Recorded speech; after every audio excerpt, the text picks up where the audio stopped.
Amen.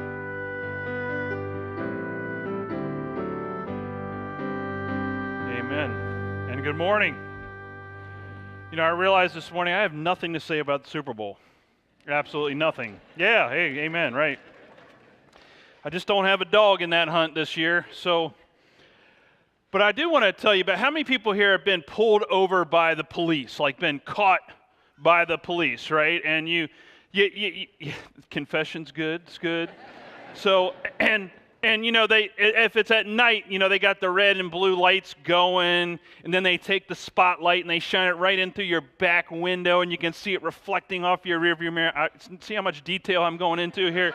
So, and it's like you're being like called out in the middle of the trap, right? Just in the middle of everything, and you feel awful, and you feel about this big. Well, be glad that you don't live in Shenzhen, China, because in China, in this part of China, there's a law that says you cannot use if you don't turn off your high beams when another driver comes by, you can actually be fined. It's against the law. You know how you drive at night and people don't turn off their high beams or they forget or whatever, and then you're blinded by their light? Well, in Shenzhen, China, if you do this, what they do is they pull out a green chair and they make you sit in this little green chair in front of your vehicle with the high beams on. That's how they punish you in Shenzhen, China for this.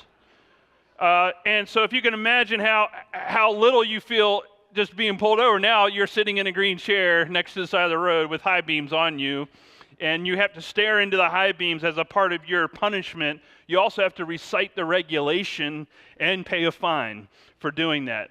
This is not the only thing they do. In fact, if you get caught jaywalking in this province, they catch you coming across the street jaywalking, they put a green hat on you and a green vest on you that says that you were a jaywalker. And you have to wear it for like 5 minutes and stand there on the sidewalk to watch everybody go by. And, oh, you got caught. Yeah, oh, you got, right? So can you imagine that? I mean, I don't know if that's working for them or not, but they certainly have gotten a lot of media attention for that. And today we're looking at somebody who got the light shined right on them, right? They got caught, right? And are in full public view. They are being exposed fully and fully shamed. So we have this woman. Now you notice that this woman's caught in adultery, and where is she brought? She is brought to Jesus. Where is Jesus? Jesus is in the temple teaching a crowd of people. Did you got that right? So Jesus is at church, and he's talking to a bunch of people. It's like if a group of men were to walk a woman caught in adultery right on up here and put her right up on stage with me and say, Matt, what are you going to do about it? That's exactly what's happening in this scenario. See, because for these men, it's really not about the woman's sin. It's not about helping her at all. She's just a pawn in their game to try and trap Jesus. Now, you got to ask yourself the question, though. Where's the man? Where is the man? Because if you really read the law, and I did go back and read the law in the Torah, there are two laws that specify. Both laws say that both the man and the woman are to be brought for basically capital punishment. Where's the man? Man's not here. Only the woman is brought. Also, it took two witnesses to corroborate this sin, right? So 2 people had to catch her in the act. And so those 2 witnesses then would have had to bring her to Jesus. I think this is kind of a setup. Just my speculation. I don't know. The text doesn't say that. I think those guys were waiting. They knew about the sin in her life, and they waited. They waited for the moment. They waited for the opportunity, and they caught her in the act. They trapped her so they could bring her, but they let the guy go.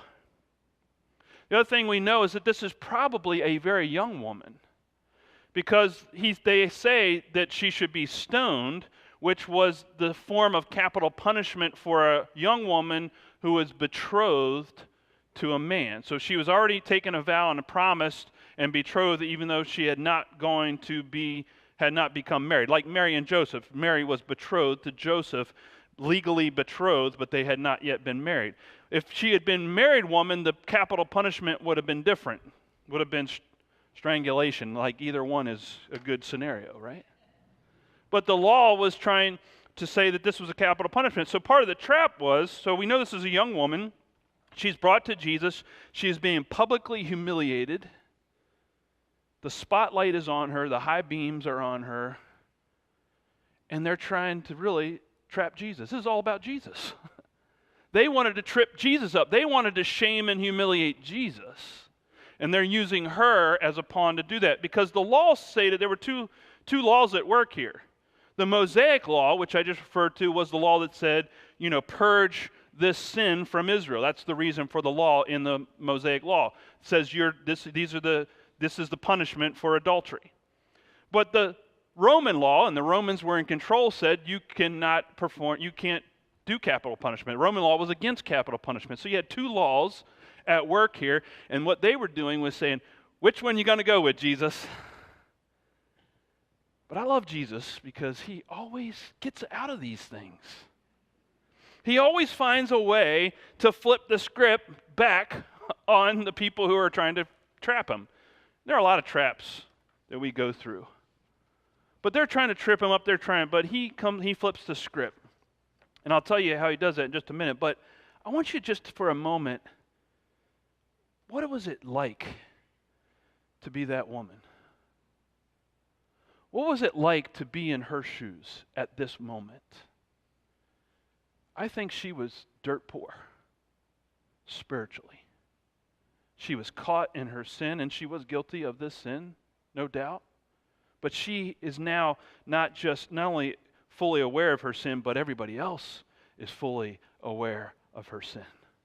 The crowd in the temple brought before a famous teacher named Jesus. How did she feel?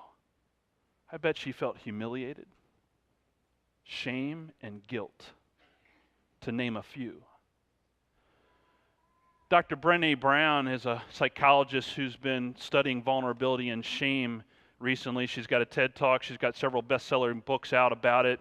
And in her book, Daring Greatly, she's got a whole chapter on shame. And in that chapter, she defines the difference between humiliation and guilt and shame. And she says humiliation is what people do to us.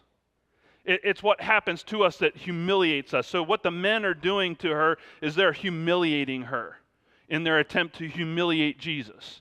So it's humiliation, think of that as something that somebody else does to us to make us look smaller, to define us, to say you're worthless. Whereas guilt is that thing that we realize we did something wrong and we feel guilty about it, and hopefully we want to change because we feel that guilt and we want to turn things around. So she most likely felt guilt. She was guilty. But shame is a whole nother level. Here's how Dr. Brown defines shame. She says, shame is the intensely painful feeling or experience of believing that we are flawed and therefore unworthy of love and belonging. Shame is the belief that we're unworthy, that we don't belong. And I can't imagine the level of shame she felt in this moment, because she really didn't feel like she belonged. And she really felt like she wasn't loved. These men didn't care about her at all. They had no love for her. She was just being used. They had set her up and set Jesus up. But we all feel that shame. And here's some of the ways that Dr. Brown says we feel shame or experience shame in our own lives about these areas of our lives. There's a list, and it won't be on the screen, but I'll share it with you. It says appearance and body image, money and work, parenting. Any parents here felt bad about something, felt shame, right? Mental and physical health. We can feel ashamed of our mental or physical health, and we hide it, right? Addictions, sex, aging, religion. We hide our religion. We hide our faith sometimes because we're ashamed. Surviving trauma. We feel ashamed of a trauma. Or being stereotyped or labeled by other people. We feel shame. I would suggest to you that we have a culture today of shame and blame. We live in a culture today that's using shame and blame as a weapon to trap and trip people up, That's part of the culture we live in too, not just Jesus. But you know what Jesus does with this entrapment, what Jesus does is he flips the script. And he says this to the men who've now gathered with the woman, and he says, "Let anyone among you who is without sin be the first to throw a stone at her."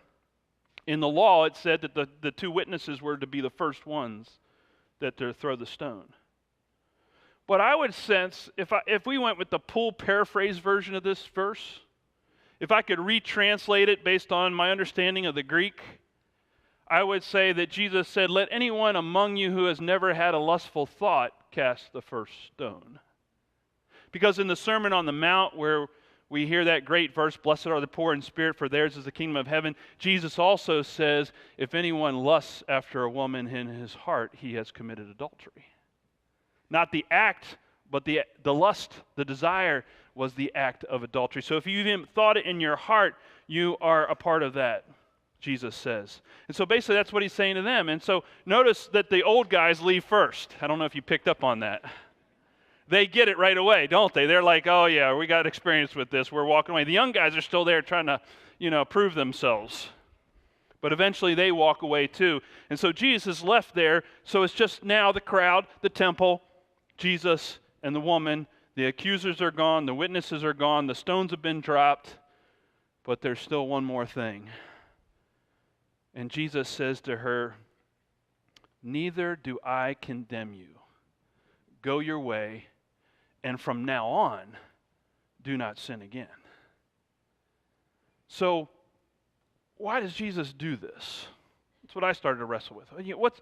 What's Jesus trying to do in this moment for this woman? Well, I think one thing that Jesus realizes is that condemning her will not help her see her worth. She had been used by these men, maybe used by the man that got her she was in the situation with to begin with. She's been seeing herself as unworthy.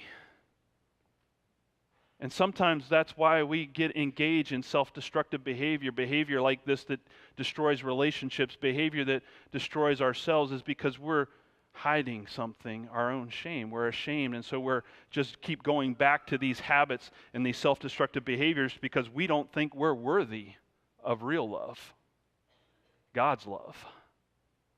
So Jesus wants her to know that she is worthy of love, and the good kind of love, not the kind of love she's been engaged in or experiencing. Gardeners will tell you that they try and protect their gardens from infestation.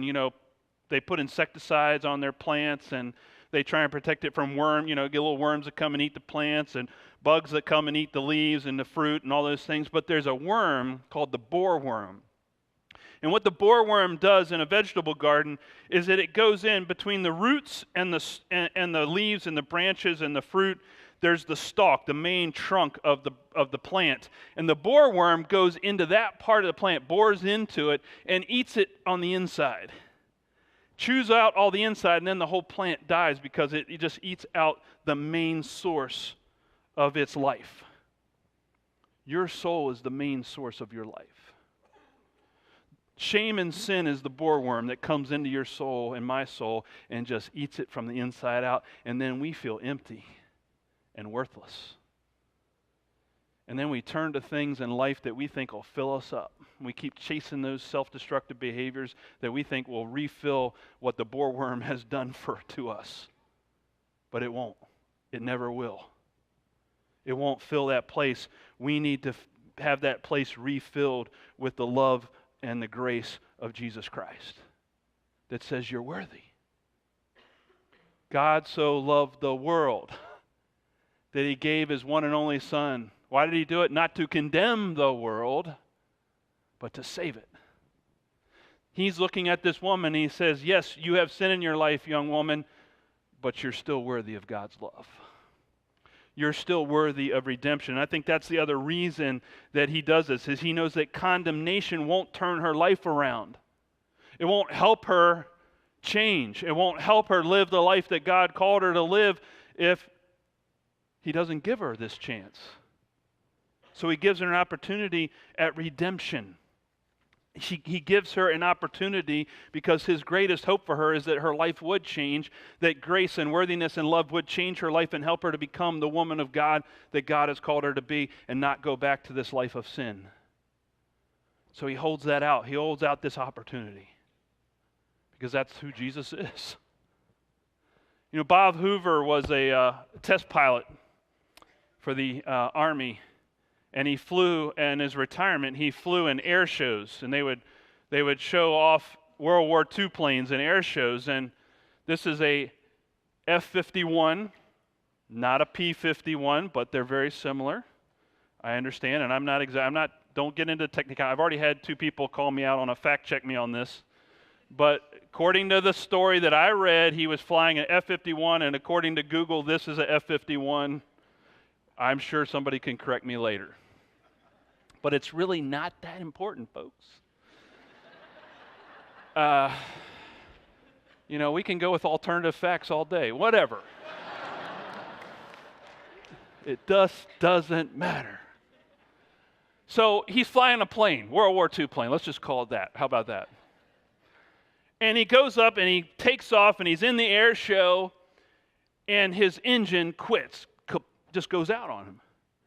And so because he's a test pilot, he's got a little experience with this, so he makes an emergency landing, glides the plane in, lands it safely.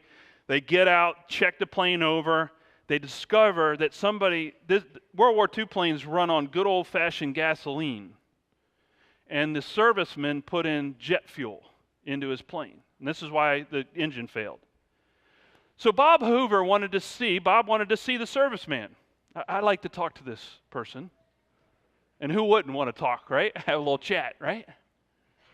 The guy that almost killed me because of his mistake, he wanted to see him. So Bob goes over to the serviceman. He meets him, and I can't imagine how the serviceman felt at this moment to be confronted by the man you almost killed.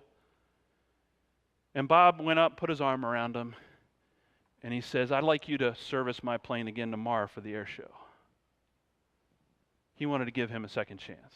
He knew by giving him the second chance, by giving him some grace, he would get it right the next day.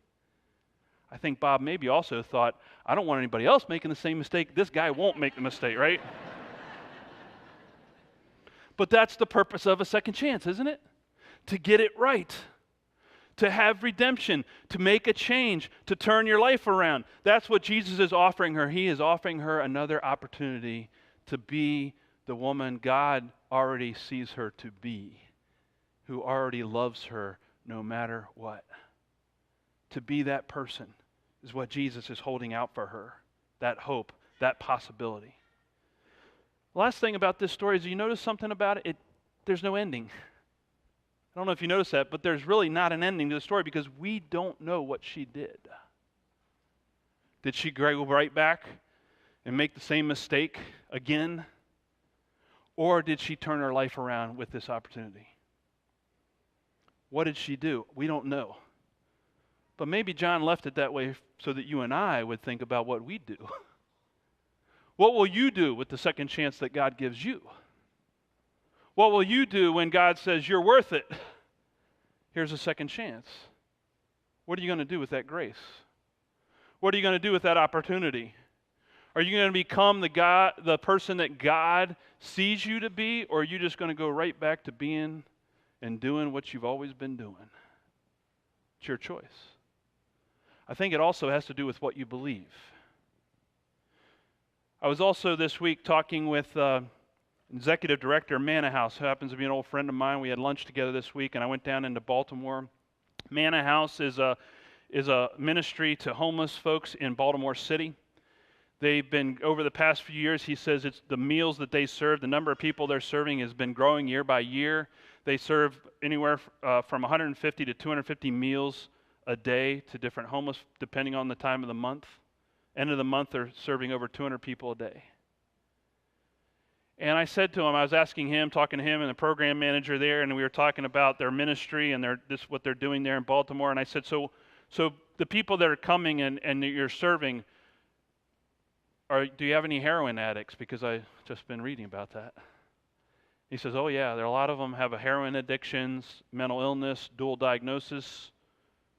And they have all these things, and they bring that with them. And I say, so where do you send, if somebody comes into you and has a heroin addiction and wants to get better, where would they go here? And he says, well, actually, we've got a recovery program right across the street.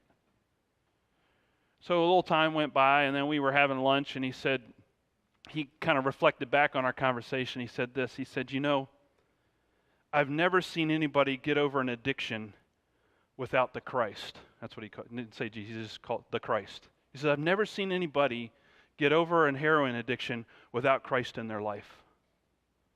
I was like, really? Tell me more about that. He says, it's because we can do everything to treat the outside. We can feed them, we can clothe them, we can give them showers, we can give them a home, we can do all these things that will meet the outward needs that they have. But if somebody doesn't come in and change their soul, they'll just go right back. Without a change on the inside, without basically he was saying conversion on the inside, without Christ coming into their life, it's very hard to overcome these addictions and self-destructive behaviors without a healing of the soul. We're dirt poor, folks, in our souls. But Jesus came to redeem us, to redeem those dirt poor souls that we have. The question that we have to wrestle with is, which voice are we going to believe? The voice of shame that says you're not worthy, or the voice of grace and love from God that says you are worthy of redemption and change? Amen.